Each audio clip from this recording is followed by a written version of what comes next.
Check out FlipsideGaming.com for all your gaming needs. Use the promo code HEROES to save 10% on all orders over $10 and support the channel at the same time. Hey there, this is John from Heroes and Legends, and welcome to another day of Dominaria previews. We're starting to really see almost the complete set at this point now. Tomorrow there's going to be more previews, and then on Friday we'll get the rest of the cards. We'll have the whole set. We'll begin our limited set review then. But for today, we've got a lot to talk about. I want to get right into it. Quickly though, before we get started, just a really fast reminder, if you check out the description below, you'll find a few ways to help support what we do here. You're going to find our Patreon page down below. You're also going to find links to products on Amazon.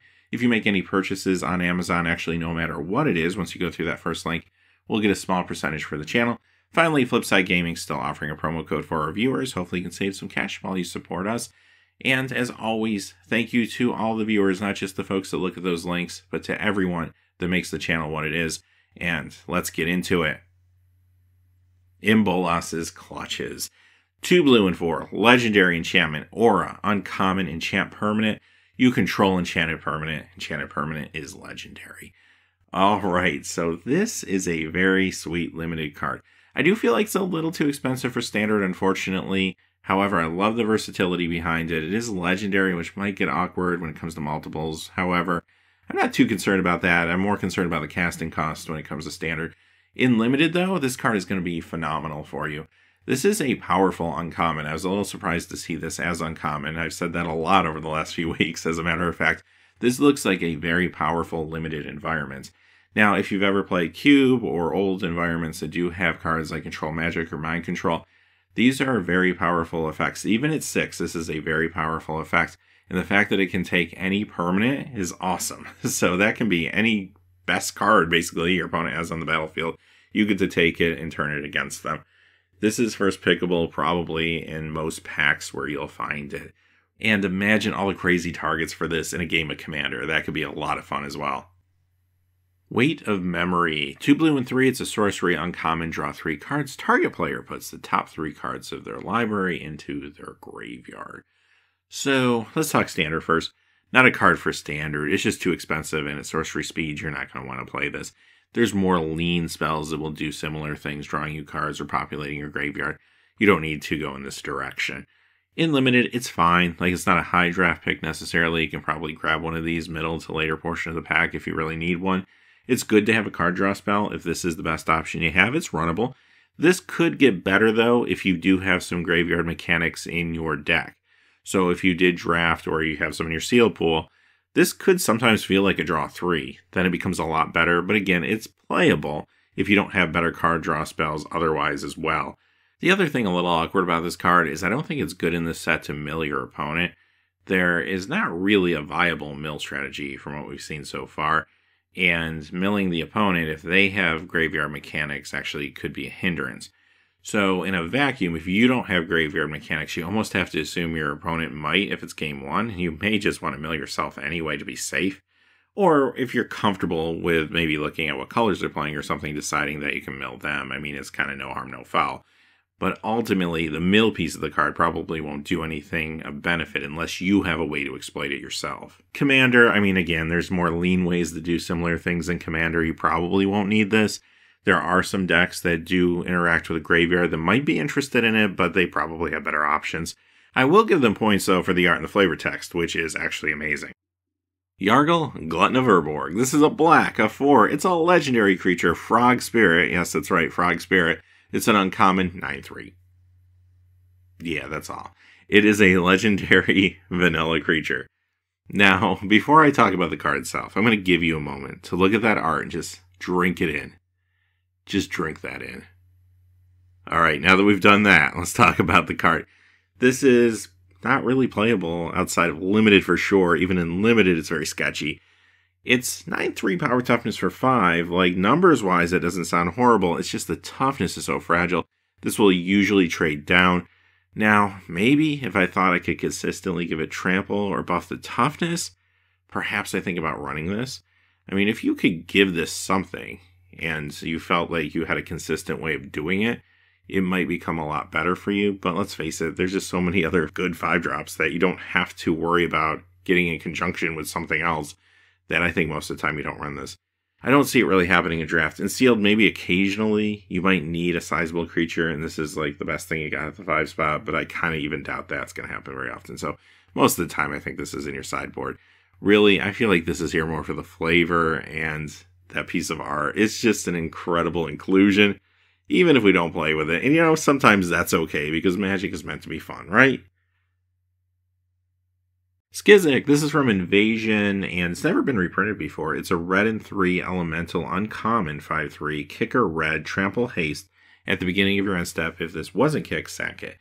And so let's talk about limited first. This is actually a decent card. Maybe not first, second pick in all packs, but I do think it's a higher pick to middle of the pack pick. It is a very aggressive card. If you want to go aggressive, this is a great place to start. Now, it's going to trade down with a lot of things, and I don't like that. However, it does have trample and haste, so you can surprise your opponent a little bit, and that trample hopefully will still get some damage across. Most of the time, if you pay the kicker, it's still not going to live long with that 3 toughness, and especially considering it's really made to attack. Your opponent will probably double block it most of the time to get rid of it if they need to, which isn't a bad thing by any means, but just don't expect it to stick around long. If you're behind, it's not the worst thing. I mean, it's better than drawing a land or something. But you can kick it and use it as a blocker. I mean, you do have some options, so that's good, even though, again, it probably won't help you for very long. It might buy you some time, if nothing else. Can help you close out games, though, later on. It's a substantial source of damage if you don't have blockers sitting across from you on the battlefield, for sure. And that could happen maybe after board sweep or something like that. Traditionally, this is a card that's just better with removal or direct damage behind it, and I don't think that really has changed much over the years. Now, this is the first time the card has been introduced to Modern. Does it do anything there? I think it's a little too expensive. I mean, the burn decks, the aggro decks in Modern are super streamlined. This starts to get really expensive for what it is, unfortunately, but it is a new tool. Standard, maybe it sees some standard play. I could see a deck maybe running one of these or two of these, perhaps, if they want to add some pressure. But I do think if we get more of a burn-centric meta in the future, if that were to happen, this card all of a sudden becomes that much better. There are some good burn spells out there right now, but I do think we'd have to get more cards from other sets before that type of deck would be considered better than what we already have when it comes to red aggro. Or maybe after rotation, you might see a big change in what red's doing. And if that's the case, perhaps it sees play then. So I don't think it's going to be a big player in standard, at least not right away, but it could see a little play here and there. Other than that, we kind of know what the card does. We've seen it legal everywhere else, but I like this as uncommon. I think this will be a lot of fun to play with in draft and sealed.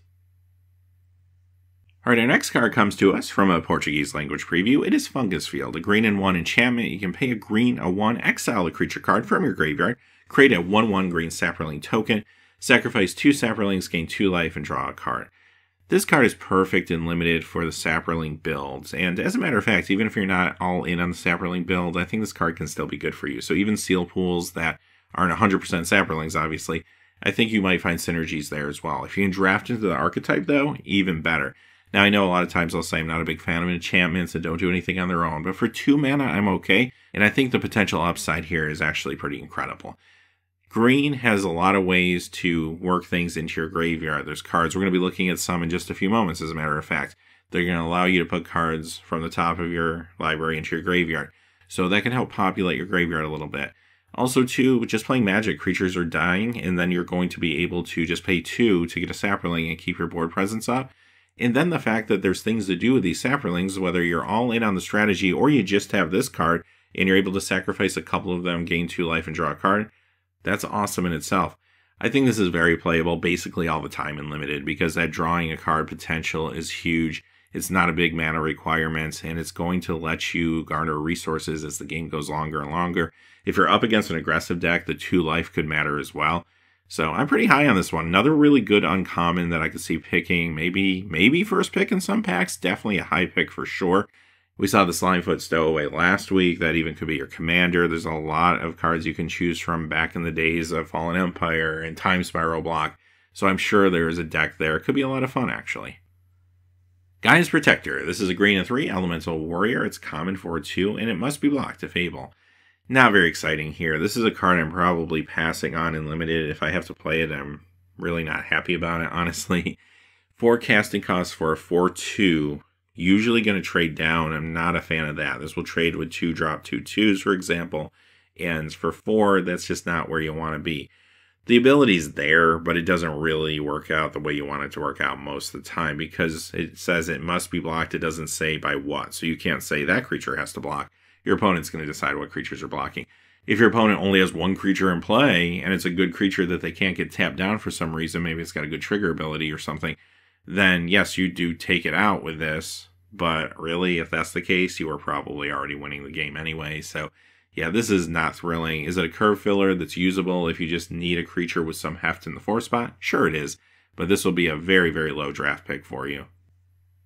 The Mending of Dominaria. This is an Enchantment Saga rare, costs 2 green and 3, 1/2. Put the top 2 cards of your library into your graveyard, then you may return a creature card from your graveyard to your hand. Number 3, return all land cards from your graveyard to the battlefield, then shuffle your graveyard into your library.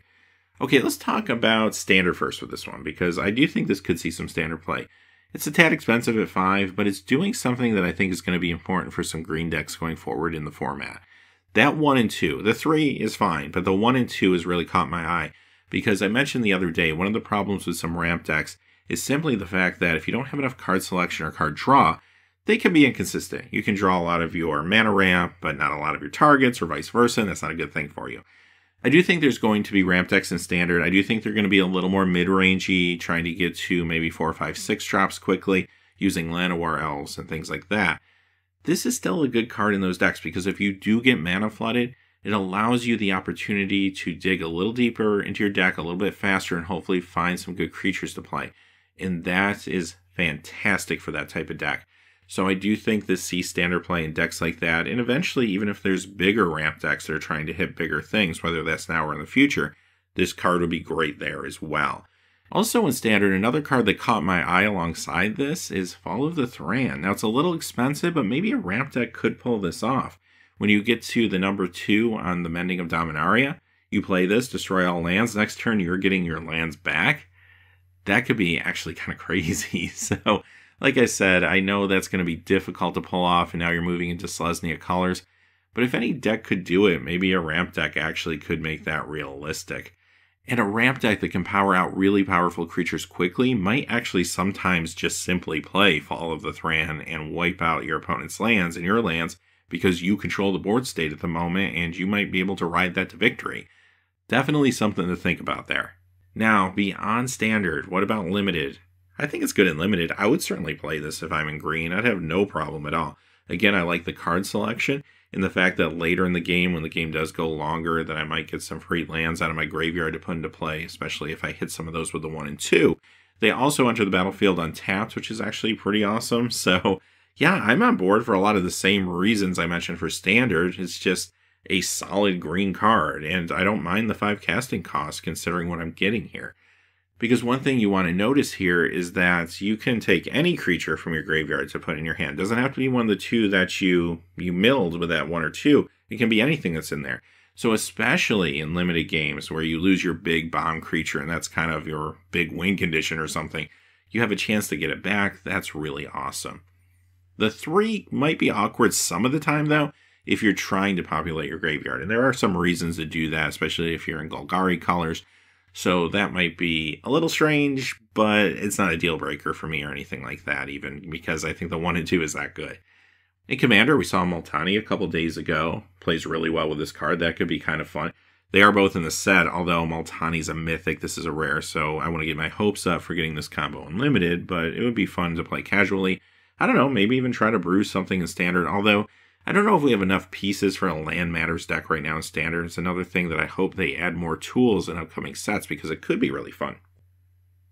Another card comes to us as a Portuguese language preview. It's Sporecrown Thallid, a green and 1, fungus, 2/2 uncommon. Each other creature you control that's a fungus or sapperling gets +1/+1.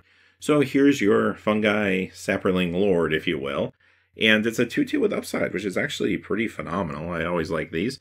So where do you play this thing? In Standard, again, I don't really see it getting there because I feel like we need more pieces, more fungi, more sapperling. If we get them in the future, wonderful. That would be amazing. In Limited, though, this is a great card for you because, first off, it's a 2/2 for 2. Sometimes that's good enough to see play because that 2 spot in your curve is critically important. You want to make sure you have enough creatures there, enough board presence. Sometimes you'll just play this as a 2/2. But more often than not, I think you'll have some synergies. Even in sealed, you'll have some things that will interact with this. Now, this will really shine in draft if you can truly draft into the tribal archetype. That would be awesome, right? And I don't know, these things will probably go quick. When people see them, I think they're going to go for it because it just seems like a lot of fun. Also, having these at uncommon may be a little tricky because you may, at a table of 8 people, open a pack and maybe 2 of these show up. You could have 2 different people trying to draft it into that archetype, and somebody's going to have to probably abandon it if they catch on. Or you might both have mediocre decks, right? So just be cognizant of that stuff. But overall, if you can get the pieces, this will be spectacular, right, and limited. Finally, Commander. Again, I mentioned it earlier. Another piece for a Saproling or Fungi deck. Another card coming to us from a Portuguese language preview. It's Spore Swarm, a green and 3 instant. Create 3 1/1 Saproling creature tokens. Very simple card. It's an uncommon. There'll be some of these floating around in a draft.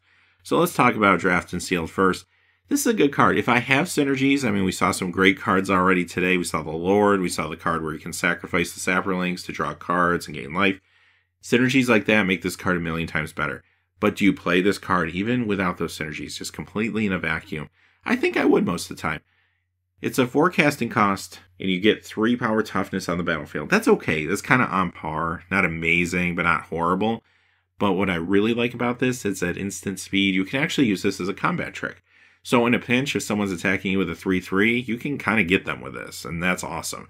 So even with no synergies, I think it's playable, but with them, it gets much better. Another card that might be a little bit better for draft than sealed, but I do think there's going to be opportunities to do good things with this in sealed as well.